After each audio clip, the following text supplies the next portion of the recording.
اعوذ باللہ من الشیطان الرجیم بسم اللہ الرحمن الرحیم الحمد للہ رب العالمین والصلاة والسلام علی خیر خلقہ محمد وآلہ الطیبین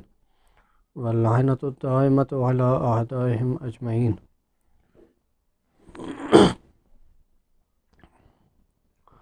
وکیف کان فالمحکی عن السید والقاضی وابن زہرہ والطبرسی وابن ادریس عدم حجیت الخبر واستدل لهم بالآیات الناہیہ۔ حوزہ علمیہ نجف اشرف طلاب کرام کے لیے امتحان لجنہ وہ طلاب جو کفایت الاصول کا امتحان دینا چاہتے ہیں، کفایت الاصول جلد دوم امر ثالث سے ہے۔ ہم نے بھی مادہ امتحانی کفایت الاصول جلد دوم امر ثالث سے پڑھنا شروع کیا تھا۔ ابھی خبر واحد کی حجیت کے بارے میں بحث ہو رہی ہے۔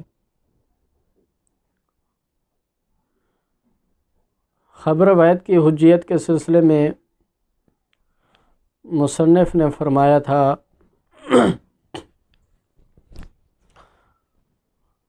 کہ مشہور کا نظریہ ہے، چاہے قدماء میں سے ہوں چاہے متاخرین میں سے ہوں،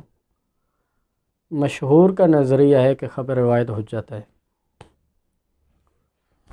اس کے مقابل میں قدماء کی ایک جماعت، قدماء میں سے علماء امامیہ کی ایک جماعت، جس میں بزرگ علماء میں سے سید مرتضیٰ، قاضی ابن براج، ابن زہرہ، سید ابن زہرہ، طبرسی اور ابن ادریس ہلی ہیں، ان بزرگواران کے نزدیک خبر واحد حجت نہیں ہے، اور یہ خبر واحد کو حجت نہیں سمجھتے تھے۔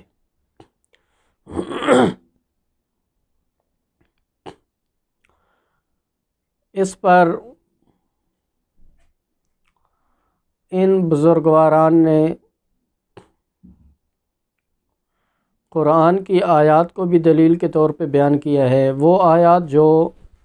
ظن کی اتباع سے روکتی ہیں،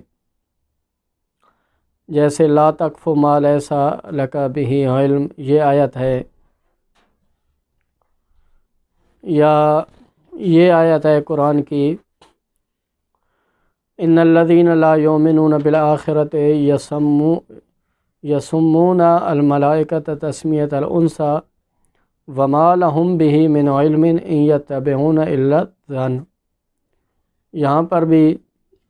ظن کی اتباع سے روکا گیا ہے۔ یا ان الظن لا یغنی عن الحق شیئا، یہ آیت ہو گئی۔ تو وہ آیات کے جو ظن اور غیر علم کی اتباع سے روکتی ہیں، وہ خبر واحد سے بھی روکتی ہیں۔ خبر واحد چونکہ مفید ظن ہوتی ہے۔ تو پہلی دلیل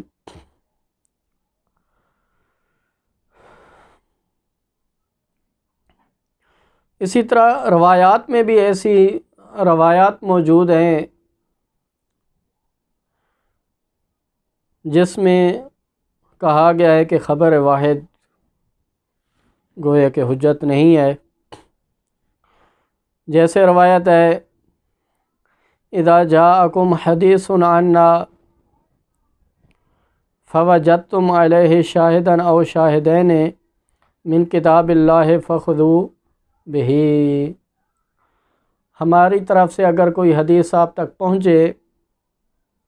تو اللہ کی کتاب میں سے کوئی ایک آیت یا دو آیتیں شاہد اگر بن رہی ہوں اس روایت پر تو اس کو لے لو۔ یا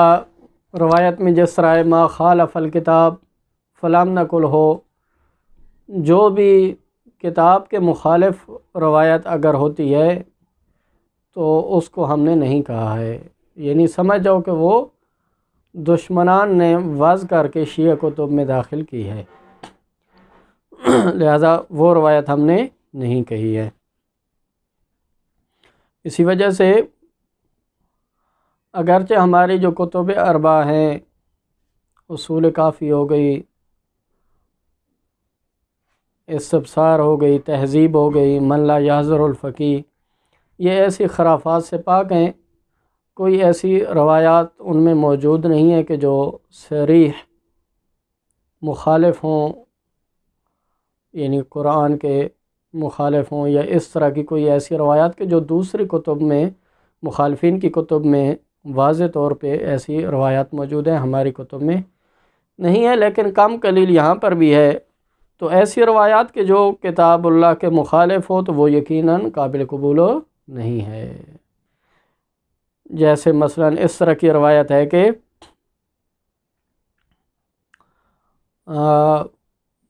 جس کا متن تو اب ذہن میں نہیں آ رہا، بہرحال مطلب یہ بنتا ہے کہ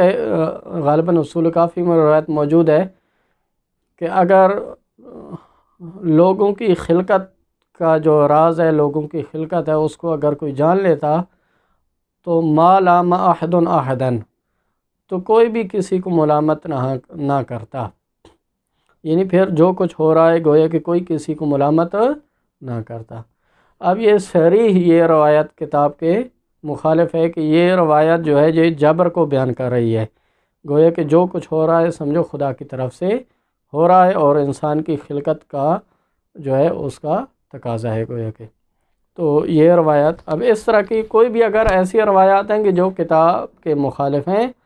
تو گویا کہ معصومین علیہ الصلوۃ والسلام فرماتے ہیں کہ سمجھ جاؤ کہ لم نقلہ، ہم نے اس کو نہیں کہا۔ تو اسی طرح مصنف فرماتے ہیں اس قسم کی روایات یا اس قسم کی روایات کہ جو اللہ تعالیٰ کی کتاب جس کی تصدیق نہ کرے اس کو باطل سمجھو، یا جو اللہ تعالیٰ کی کتاب کے موافق نہ ہو وہ باطل ہے، زخرف ہے، یا حدیث کو قبول نہ کرو مگر یہ کہ جو کتاب کے موافق ہو، تو اس طرح کی ایک گویا کہ روایات کا گروہ ہے کہ جو ہمیں جو ہے کتاب کے مخالف روایت کو لینے سے من کرتا ہے۔ تو خبر روایت جو مفید للظن ہے، تو اکثر اخبار احاد چونکہ کتاب کے وہ مخالف ہیں، اس وجہ سے خبر روایت حجت نہیں ہے۔ اس کے علاوہ جو دلیل انہوں نے قائم کی ہے ان بزرگواران نے، وہ یہ ہے کہ اجماع کہ جو سید مرتضیٰ سے حکایت ہوا ہے ان کے مختلف کلام کے حصوں میں، بلکہ حتیٰ کہ سید سے یہ بھی حکایت ہوا ہے کہ انہوں نے خبر واحد کو بمنزلہ قیاس قرار دیا ہے، جس طرح اہل سنت میں قیاس ہے کہ مذہب امامیہ میں اس کا ترک، اس کا متروک ہونا یہ معروف ہے، اسی طرح گویا کہ خبر واحد بھی ہے۔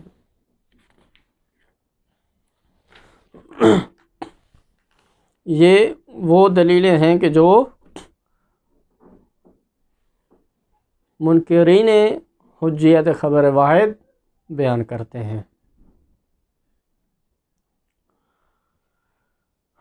مصنف ان ادلہ کا جواب دیتے ہیں، فرماتے ہیں کہ آیات جو بیان کی جاتی ہیں یہاں پر، تو آیات میں جو ظن کی اتباع سے روکا گیا ہے، قدر متیقن اس میں جو ہے وہ یہ ہے کہ اصول اعتقادیہ میں، یعنی اصول دین میں، اصول اعتقادیہ میں گویا کہ ہم غیر علم یا ظن کی اتباع نہیں کر سکتے۔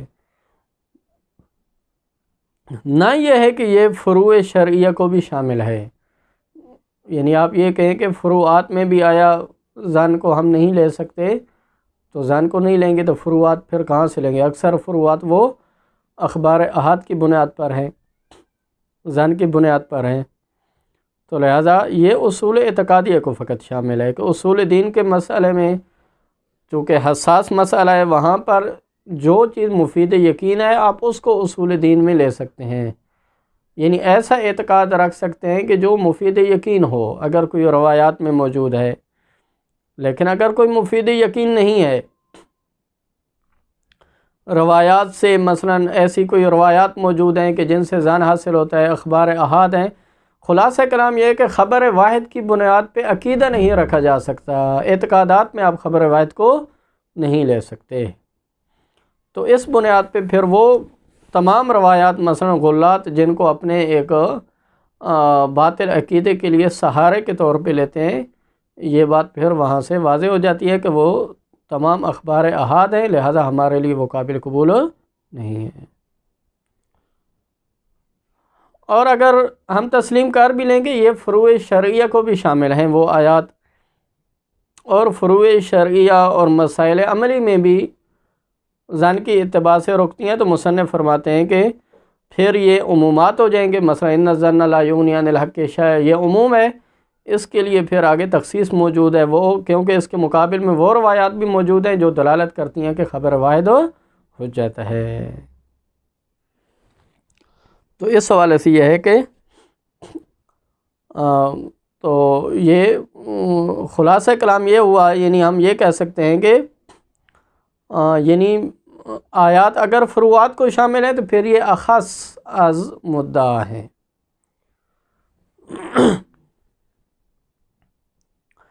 اسی طرح روایات جو بیان کی گئی ہیں، مثلا جو روایات کا گروہ ہے جو روکتا ہے، تو مصنف یہاں پر فرماتے ہیں یہ روایات جو ظن کی اتباع سے روک رہی ہیں یا قرآن کی جو مخالف روایات ہیں ان سے روک رہی ہیں، اور آپ کا کہنا یہ ہے کہ یہ خبر واحد کو بھی شامل ہے، تو یہ خود روایات یہ خبر واحد ہیں۔ تو یہ کیسے ہو سکتا ہے کہ خبر واحد وہ نفی حجیت خبر واحد پر دلیل ہو سکے؟ لہذا یہاں پر ہم نہیں کہہ سکتے ہیں کہ خبر واحد کے ذریعے خبر واحد کی حجیت کی ہم نفی کریں۔ لہذا یہاں ان روایات میں نہ تواتر موجود نہیں ہے، نہ ہی تواتر لفظی ہے، نہ ہی تواتر معنوی ہے۔ البتہ یہ آپ کہہ سکتے ہیں کہ تواتر اجمالی ہے، یعنی ہمیں علم اجمالی ہے کہ یہ اس قدر روایات ہیں کہ ان میں سے بعض یقیناً معصوم علیہ الصلوۃ والسلام سے صادر ہوئی ہیں، لہذا یہ معلوم بالصدور ہیں یہ روایات، اور ہمیں اجمالاً یعنی ایک ایک روایت کے بارے میں ہم نہیں کہہ سکتے ہیں کہ یہ معصوم سے صادر ہوئی ہے، یہ نہیں ہوئی، لیکن ان میں سے یقیناً روایات کچھ ایسی ہیں کہ جو معصوم سے صادر ہوئی ہیں۔ تو مصنف فرماتے ہیں کہ یہ بھی پھر سلب کلی کے لیے مفید نہیں ہے، یعنی آپ بے شک تواتر اجمالی ہے، لیکن آپ کہیں کہ یہ سلب کلی کا فائدہ دیتی ہیں یہ روایات، یعنی خبر واحد مطلقاً حجت نہیں ہے، اصلاً حجت نہیں ہے، ہر خبر واحد حجت نہیں ہے، ایسی بات نہیں ہے۔ لہذا پھر وہ خبر واحد حجت نہیں ہوگی کہ جو ضعیف ہو یا اصلاً یعنی کہ تعارض ایسا ہو کہ جو تباین والا تعارض ہو کتاب کے ساتھ، نہ یہ ہے کہ تعارض ایسا ہو کہ جو عام خاص مطلق کا ہوتا ہے یا مطلق مقید والا تعارض ہے، اس طرح کا تعارض میں اگر یہ روایات خبر واحد ہے تو اس کو یہ شامل نہیں ہے۔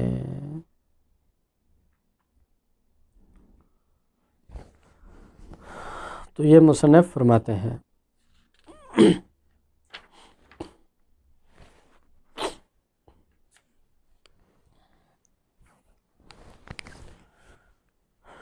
وَكَيْفَ كَانَ،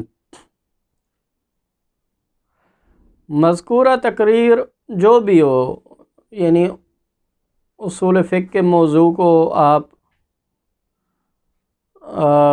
ادلہ اربع بماہیہ قرار دیں، ادلہ اربع بماہیہ ادلہ قرار دیں، یا جس طرح ہم نے بیان کیا ہے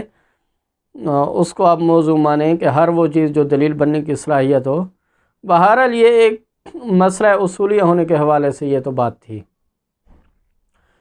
مصنف فرماتے ہیں حجیت کے حوالے سے جو بات ہے، فالمحکی عن السید والقاضی و ابن زہرہ و تبرسی و ابن ادریس عدم حجیت الخبر، کہ سید مرتضیٰ، قاضی، ابن زہرہ، طبرسی، ابن ادریس یہ حضرات قائل ہیں کہ خبر واحد حجت نہیں ہے، جبکہ اس کے مقابلے میں مشہور کا نظریہ یہ ہے کہ خبر واحد حجت ہے۔ وَاسْتَدَلَّ لَهُمْ بِالْآيَاتِ النَّاهِيَةِ عَنْ اتِّبَاعِ غَيْرِ الْعِلْمِ۔ مصنف فرماتے ہیں کہ ان حضرات نے، ان بزرگواران نے استدلال قائم کیا ہے ان آیات کے ساتھ کہ جو نہیں کرتی ہیں غیر علم کی اتباع سے، ظن کی اتباع سے نہیں کرتی ہیں، جیسے لا تقف ما لیس لک بہ علم، والروایات الدالۃ علی رد ما لا یعلم انہ قولہ علیہم السلام، یا وہ روایات جو دلالت کرتی ہیں کہ آپ اس روایت کو پلٹا دو جس کے بارے میں آپ کو معلوم نہ ہو کہ یہ ائمہ علیہم السلام کا قول ہے، او لم یکن علیہ شاہد من کتاب اللہ او شاہدان، یا یہ ہے کہ اس روایت پر اللہ تعالیٰ کی کتاب میں سے کوئی ایک شاہد یا دو شاہد آپ کے پاس موجود نہ ہوں، او لم یکن موافقا للقرآن، یا وہ روایت قرآن کے موافق نہ ہو، تو ایسی روایت کو آپ پلٹا دو الیہم، خود معصومین علیہ السلام کی طرف پلٹا دو، معصومین علیہ السلام کی طرف رد کر دو کہ اگر یہ روایت معصوم نے کہی بھی ہے تو وہ خود بہتر سمجھتے ہیں کہ اس میں کیا راز ہے، لہذا وہ حجت نہیں ہے وہ روایت، یعنی آپ اس کو کل عدم جو ہے نا وہ فرض کرو، کل عدم سمجھو۔ الہم کی ضمیر رد کی طرف جا رہی ہے،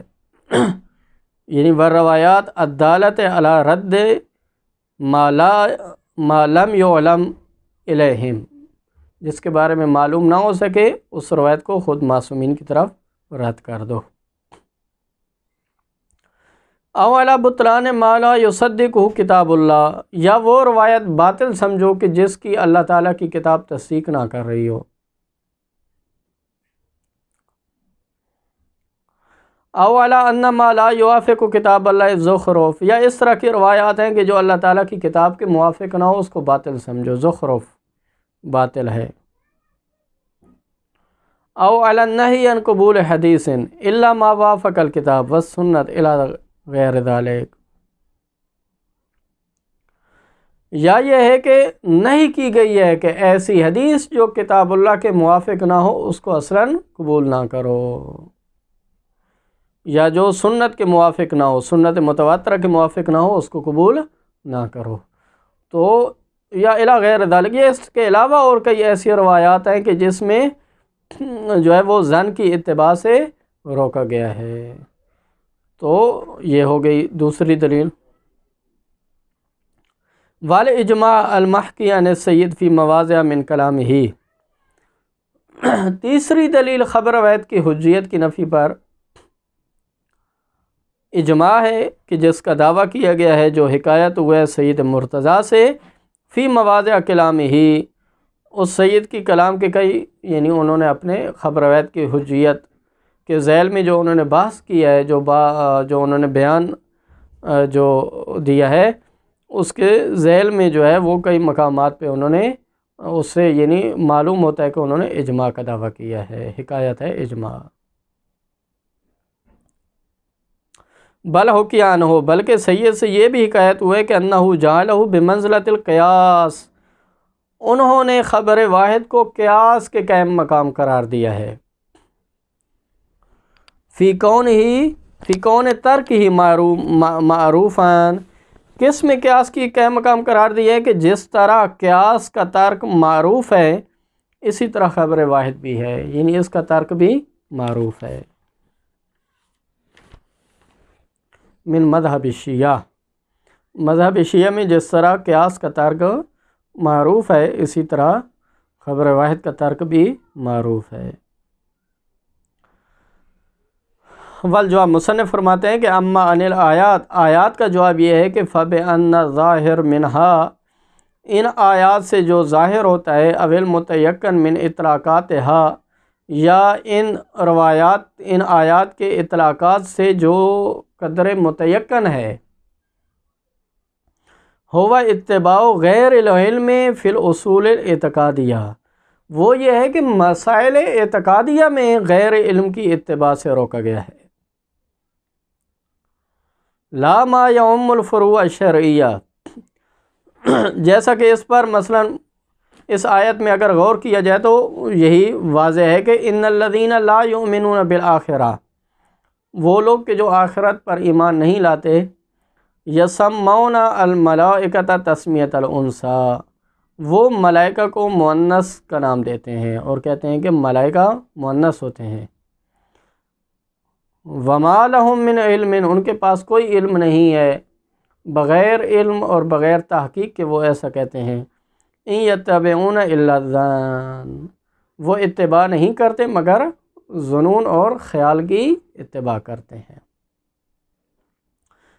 تو اب اس آیت میں جو ظن سے جو روکا گیا ہے، اس کا جو سیاق ہے وہ اعتقادی مسئلہ ہے، تو اس حوالے سے یہ ہے کہ اعتقادات میں، مسائل اعتقادیہ میں ظن کی اتباع سے روکا گیا ہے، نہ یہ کہ فروع شرعیہ میں، لا ما یعم الفروع الشرعیہ، نہ یہ ہے کہ فروع شرعیہ میں اور مسائل عملیہ میں جو ہے وہ ظن کی اتباع سے روکا گیا ہے۔ لہذا ہم ان آیات کے اطلاق کے ساتھ تمسک کو نہیں کر سکتے، قدر متیقن کو لینا ہوگا۔ وَلَوْ سُلِّمَ عُمُومُهَا لَهَا، فرماتے ہیں کہ اگر ہم تسلیم کر بھی لیں اس کے عموم کو، ان آیات کے عموم کو، اطلاقات کو، اور ہم یہ کہیں کہ اعتقادات کو بھی شامل ہے، مسائل اعتقادیہ کو بھی شامل ہیں اور مسائل عملیہ کو بھی شامل ہیں، خبر واحد کو بھی شامل ہیں، اگر ہم اس کو تسلیم کر بھی لیں تو فرماتے ہیں فَهِيَ مُخَصَّصَةٌ بِالْأَدِلَّةِ الْآتِيَةِ عَلَىٰ اعتبار الآحاد، تو لہٰذا یہ آیات پھر عموم بن جائیں گی اور اس کے مقابل میں ہمارے پاس ایسی جو ہے ادلہ موجود ہیں جو آگے بیان ہوں گی، جو خبر واحد کی حجیت پر جو ادلہ ہیں وہ پھر ان آیات کے لیے مخصص بن جائیں گی، اور یہ آیات مخصص بن جائیں گی، تو لہٰذا اس حوالے سے یہ ہے کہ پھر بھی وہ مقصد پورا نہیں ہوتا ہے کہ ہم کہیں کہ خبر واحد حجت نہیں ہے۔ یہ تھا آیات کے متعلق مصنف نے مختصر جواب دیا ہے۔ وَأَمَّا عَنِ الرَّوَایَات، روایات کے بارے میں جو ہے، جو روایات بیان کی گئی ہیں، وہاں پر مصنف فرماتے ہیں کہ اخبار کے ساتھ جو تمسک ہے وہ بھی ہم نہیں کر سکتے،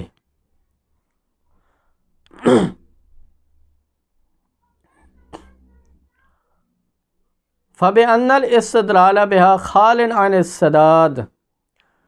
کیونکہ یہ روایات، ان کے ذریعے خبر واحد کی حجیت کی نفی پر استدلال محکم نہیں ہے۔ مصنف فرماتے ہیں یہ استدلال ضعیف ہے، یہ استدلال محکم نہیں ہے، اس استدلال میں جان نہیں ہے، لہذا صحیح نہیں ہے کہ ہم خبر واحد کی حجیت کی نفی کریں اور اس نفی کے لیے ہم ان روایات کے ساتھ تمسک کریں۔ اس کی وجہ یہ ہے کہ فَإِنَّهَا أَخْبَارُ أَحَاد، یہ خود خبر واحد ہیں، یہ روایات خود خبر واحد ہیں، لہذا ظن کو ظن کے ذریعے کیسے ثابت، ظن کی یعنی کہ نفی ظن کے ذریعے کیسے کی جا سکتی ہے، تو لہذا یہ خود خبر واحد ہیں، تو لہذا یہ استدلال جو ہے نا خبر واحد کے ذریعے، یعنی خبر واحد کی حجیت کی آپ نفی نہیں کر سکتے۔ لا یقال انہا وان لم تکن متواترۃ لفظا ولا معنی الا انہا متواترۃ اجمالا، مصنف نے یہ کہا ہے کہ یہ خود خبر واحد ہیں، متواتر نہیں ہے، نہ ہی تواتر لفظی ان روایات میں موجود ہے، نہ ہی تواتر معنوی موجود ہے۔ تواتر لفظی اسے کہتے ہیں کہ جہاں پر لفظ باقاعدہ یعنی کہ وہی تواتر کے ساتھ، جیسے حدیث ہے من کنت مولا فہذا علی المولا، تواتر کے ساتھ ہے، انہی لفظوں کے ساتھ۔ تواتر معنوی اسے کہتے ہیں کہ الفاظ ممکن ہے یعنی جو ہے وہ رد و بدل ہو الفاظ میں، لیکن معنی اور مفہوم ایک ہو۔ راوی نے مثلا ایک حدیث سنی معصوم علیہ الصلوۃ والسلام سے، وہ الفاظ یاد نہ کر سکا، لیکن یہ ہے کہ وہ مطلب اس کو یاد رہ گیا، پھر اس راوی نے اسی مطلب کو اپنے الفاظ میں بیان کر دیا، اور جو الفاظ روایات میں بیان ہوئے ہیں مثلا ان میں سے بھی کوئی لفظ اس نے استعمال بے شک کیے، لیکن معنی اور مفہوم جو مطلب ہے اس میں اس نے اصلاً کوئی خیانت نہیں کی، بلکہ انتہائی کمال ذمہ داری کے ساتھ اسی معنی اور مفہوم کو آگے بیان کیا، تو اس کو تواتر معنوی کہتے ہیں۔ مثلا اس طرح کی روایات اگر ہمارے سامنے موجود ہوں گے، ان روایات میں الفاظ میں ہو سکتا ہے کچھ نہ کچھ ہو، لیکن یہ ہے کہ معنی اور مفہوم سب کا ایک ہو، اور اسی جو ہے نا وہ اس میں ایک تواتر موجود ہو، تو یہ ہو گیا تواتر معنوی۔ تو یہاں پر ان روایات میں تواتر معنوی بھی نہیں ہے، لیکن تواتر اجمالی ہے۔ تواتر اجمالی اسے کہتے ہیں کہ ہمیں علم اجمالی ہے کہ مثلا روایات اس قدر ہیں، مثلا 200 کے قریب روایات ہیں اس قسم کی کہ جو مخالف قرآن جو روایات ہیں یا جو قرآن کے موافق نہ ہو اس کو لینے سے روک رہی ہیں۔ اب یہ اتنی تعداد میں یہ روایات ہیں کہ ہمیں انتہائی یقین ہے کہ ان میں سے کچھ نہ کچھ یقیناً معصوم سے صادر ہوئی ہیں، تو لہذا یہ تواتر اجمالی ہو گیا۔ للعلم الاجمالی بصدور بعضها لا محالہ، یعنی ہمیں علم قطعی حاصل ہے کہ لا محالہ طور پہ قطعاً ان میں سے بعض روایات معصوم سے صادر ہوئی ہیں۔ مصنف فرماتے ہیں کہ یہ دلیل آپ کی صحیح ہے، تواتر اجمالی کو ہم بھی تسلیم کرتے ہیں، تواتر اجمالی موجود ہے، لیکن یہاں پر یہ مشکل یہ ہے کہ فإنہ یقال، یہاں پر یہ کہا جائے گا جواب میں کہ انہا وإن کانت کذالک، اگرچہ بات ایسی ہی ہے جیسے آپ کہہ رہے ہیں، تواتر اجمالی موجود ہے، الا انہا لا تفید الا فیما توافقت علیہ، لیکن یہ ہے کہ پھر بھی یہ مثبت مدعا نہیں ہے مگر اسی مقدار میں کہ جس پر سب کا اتفاق ہے، ہاں اس کے لیے یہ اس کے علاوہ مفید نہیں ہے۔ وہو غیر مفید، ہوا کی ضمیر جاری ہے، یعنی کون ہوا مفیدتاً فیما توافقت، یعنی فیما توافقت جس پہ سب متفق ہیں، ان میں جو ہے نا وہ اس کا مفید ہونا، ہوا غیر مفید فی اثبات سلب کلی، سلب کلی یہ سلب کلی کو ثابت کرنے میں مفید نہیں ہے، یعنی جس پہ سب متفق ہیں وہ ہر خبر واحد نہیں ہے کہ ہر خبر واحد حجت نہیں ہے، ایسی بات نہیں ہے، کیونکہ بہت بڑے مشہور کا نظریہ ہے، اور اس پہ خود ایک یہ بات واضح ہے کہ خبر واحد جو بلکہ ایک یعنی خود عرفیت طریقے سے اگر آپ دیکھیں تو اگر قرآن میں عموم موجود ہے اور روایت میں اس کی تخصیص ہے، قرآن میں اطلاق موجود ہے اور روایت کو یہ خبر واحد اس میں تقیید موجود ہے، تو اس کو